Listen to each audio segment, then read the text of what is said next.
November 22ஆம் தேதி உங்களுக்கு வாராகி அம்மன் தரக்கூடிய மெசேஜ் என்ன அப்படின்றது பார்க்கும்போது, உங்களுக்கு மற்றவங்களால பிரச்சனை வருது. மத்தவங்க என்ன ரொம்ப கஷ்டப்படுத்துறாங்க. ஒரு பிரச்சனையாவே என்ன வந்து மாத்திடுறாங்க. பிரச்சனைக்குரிய ஒரு நபரா என்ன பார்க்குறாங்க அப்படின்ற ஒரு கவலைகள்லாம் உங்களுக்கு இருக்குன்னா, அதெல்லாம் நீங்க வாராகி அம்மன் கிட்ட சமர்ப்பிச்சிருங்க. அதற்கெல்லாம் நீங்க ரியாக்ட் பண்ண வேணாம். அதற்கெல்லாம் நீங்க பதில் சொல்ல வேண்டாம் அப்படின்ற ஒரு மெசேஜ் கன்வே கன்வே பண்றாங்க.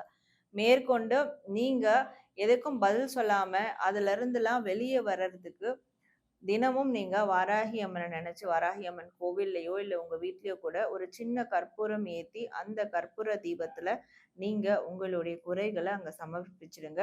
உங்களை யாரெல்லாம் கஷ்டப்படுத்துறாங்களோ, உங்களை யாரெல்லாம் எதிரியா நினைக்கிறாங்களோ, அவங்களுடைய ஒரு அவங்கள் மீதான ஒரு குறைகளை நீங்க அந்த தீபத்தின் முன்ன சொல்லிடுங்க.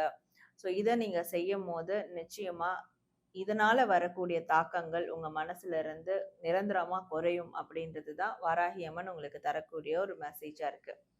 நீங்க வாராகி அம்மன் தாயே போற்றி அப்படின்னு டைப் பண்ணி ஒரு ஃபீட்பேக் கமெண்ட் பண்ணுங்க. நன்றி.